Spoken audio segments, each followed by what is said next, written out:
Well, it's back to school for most children, and with that, a lot of questions are being raised about the state of education in our country. Now, there's no doubt that there are some excellent public schools in South Africa, but there's still too many public schools that aren't providing the kind of education that our children deserve. So to delve further into some of these issues as well as how to fix them, I'm joined now by Mmusi Maimane, one South Africa movement leader, as well as education expert, Professor Brahm Fleisch. Thank you so much to the both of you for joining us this morning. Perhaps, Mmusi, we should start off with you.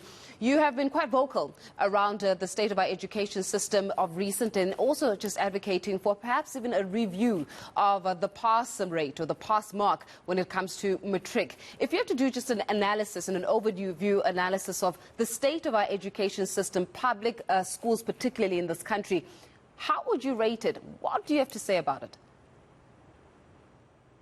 Good morning, and good morning to fellow South Africans.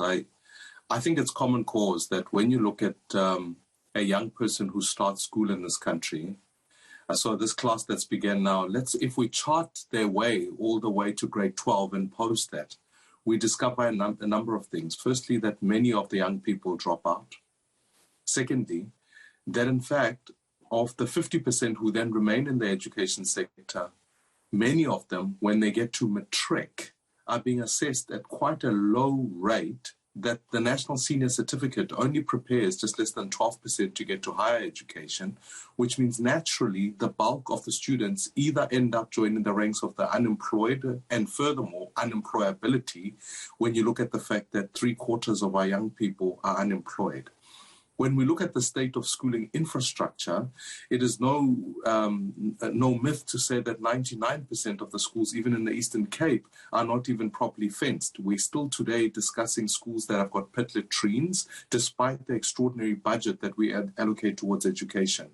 And then I think more critically, when you look at what happens at basic education following on from ECD centers, you discover that many of our young people cannot read for meaning by the time they hit the age of 10. So when you look at the broad picture, without getting into curriculum, teachers, etc., the state of our education is one that is not delivering the outcomes that South Africa needs. And I think at the end of the day, I always famously say to someone, you do get what you inspect. And so if you're inspecting a young person to pass certain subjects at 30%, you then will get that. And ultimately, I think it's a grave injustice given our history of education, and furthermore, our prospects in terms of being able to compete with the global economy. Mmusi, I just want to stay with you because you bring up quite a contentious topic, one that I discussed last week actually with the Department of Basic Education, the 30% pass mark controversy that actually we debate on an annual basis. The Department of Education arguing last week, based on the petition that you had put out, that it's not as simplistic as you've made it. In fact, the pass mark for people in matric depends on the certificate that they are going to be getting at a higher education level. So it varies, and it's not just an overall aggregate. And your thoughts on that argument, because I do know that you wanted to have a right of reply just to clarify your understanding of this aggregate and really how it's impacting on the level of education of school-leaving people. Yeah. So in effect, they allocate 3 ways to pass matric, and they come up with various combinations as to how you can do that. I'm not going to go into the minutiae of that in terms of you have to pass a mother tongue language at this level, some of them at 40% or 50%, and then you have to pass certain subjects at 40%, and then the rest you can do at 30%.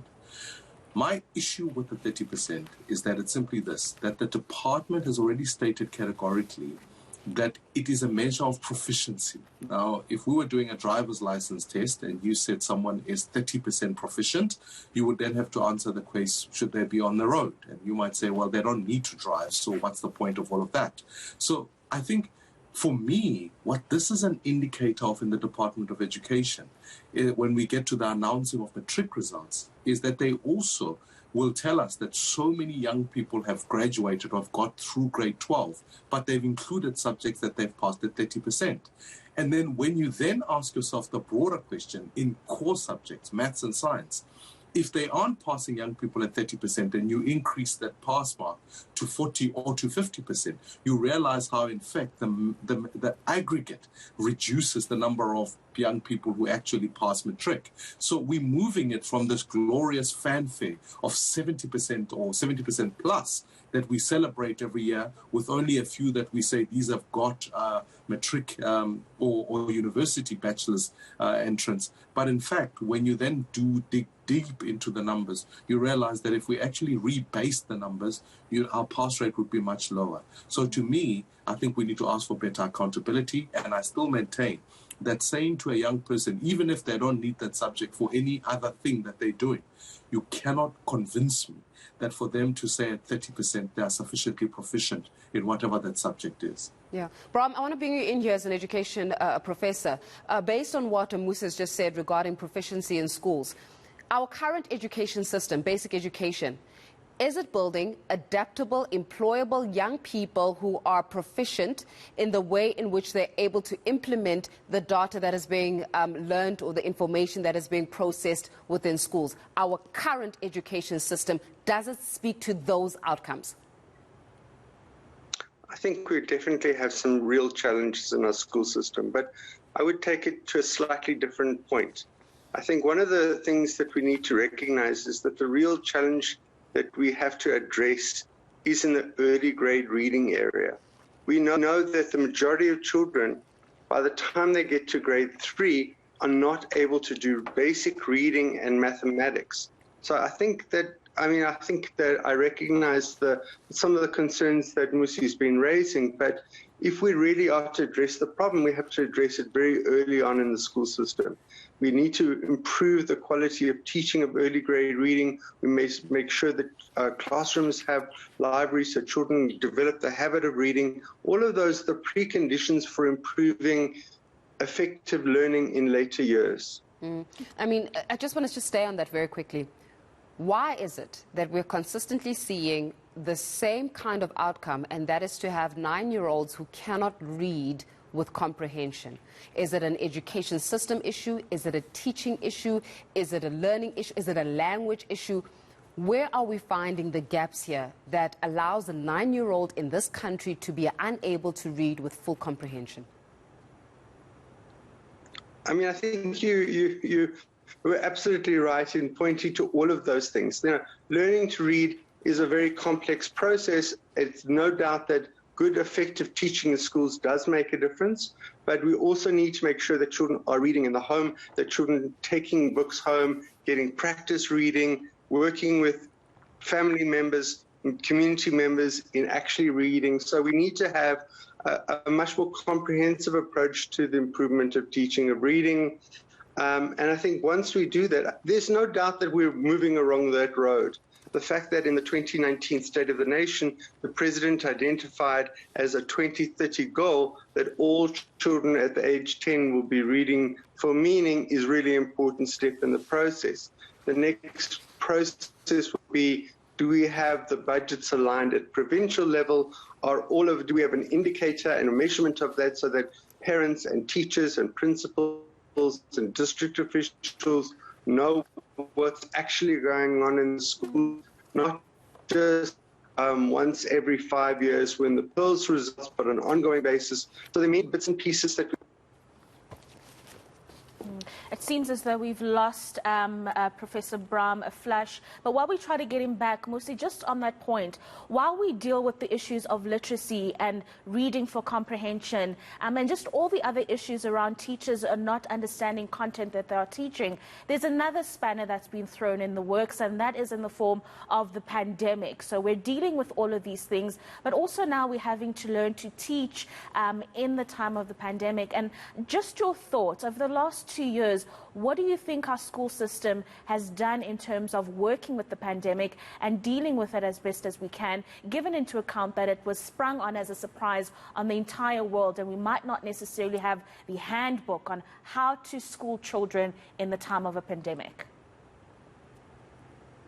I think firstly, agreeing with Prof in terms of community engagement and the ecosystem of education. I think there's a clear indicator in the fact that when a young person has got some form of parental or an adult at home who is involved in their education, their possibility for succeeding increases.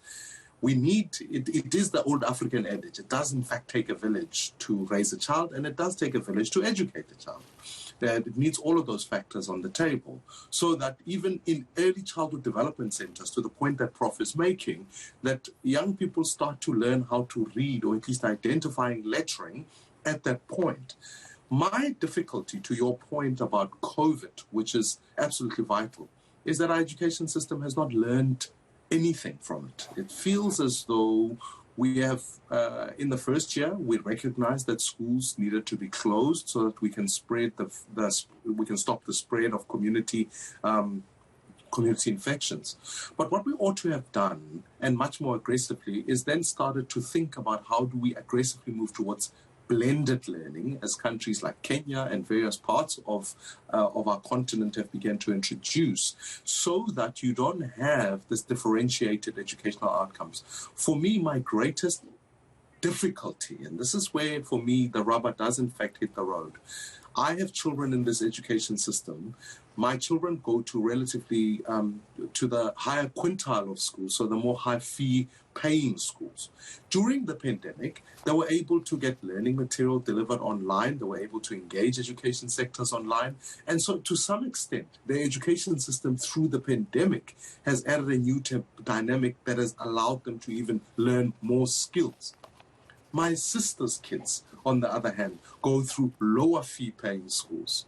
Now for her, they've introduced a rotational system, at which point they've provided no infrastructure, no data, no actual technology. And so what we've done is that we've perpetuated the profound inequality that we've inherited. And so in effect, the low fee paying schools are now at a worse place than they were prior to the pandemic. And the net effect of that is that we perpetuate a historical injustice. To me, I think that's where the department needs to hold account. In this country, the nature, the circumstances of your birth, the quality of your wallet will determine the quality of education that you get.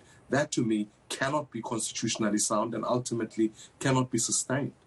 Prof, I don't know if you're back with us, but it's such a vital point that Mmusi Maimane makes there in terms of the inequalities being exacerbated by the pandemic. So the difficulty with this blended learning situation that has come about is that our Department of Basic Education has been unable to implement it. And I wonder if it's just an issue of resources or there's just been a lackluster approach just to make sure that children are getting the best education that they can in the times that we're living in. I'm hoping that you can hear me, Yes, and I'm back. And this is a pretty good indicator how challenging it is. I'm a person with lots of resources, but the connectivity is obviously not so perfect. So the problem is you cannot rely at this moment on connectivity as a major source within the context of the school system. I think we could have done a lot more with alternative forms of communication, with radio in particular and television. Now, there was a very good senior secondary television intervention. I think that we needed to think much more creatively about a range of possible ways in which we needed to supplement the learning process during the hard lockdown process. The problem now is that we need to be moving children very rapidly into full school mode. And I think that's the challenge now, that we cannot, there's no particularly strong health justification for not getting all of our children into school. But the basic point that Mmusi made, that the lockdown has exacerbated inequality. But it has also revealed the extent to which learners and parents and communities really endorse the schooling process. Everybody missed being at schools. Children missed the social life and the learning in the classroom. Parents liked the structure and all the other resources that came at schools. So even though we have a school system that's not perfect at all, one of the key things that has been shown by the COVID is that there's a real benefit of our having almost universal participation in schooling for children between the ages of 7 and 15. It's a very insightful conversation there, I must say. Mmusi, my producers are going to kill me, but this is going to require yes or no. Is there political will to change? No. On that And note, I think the Minister of Basic Education is unfit. Okay, well, we'll leave it on that note, and of course we'll hopefully be having the different stakeholders, the Department of Basic Education coming to account, hopefully having listened to the engagement that we've had this morning and working tirelessly with their teams to make sure that they're able to change the situation. Mmusi Maimane, One South Africa movement leader, and education professor Brahm Fleisch there, joining us to talk through the state of education in the country.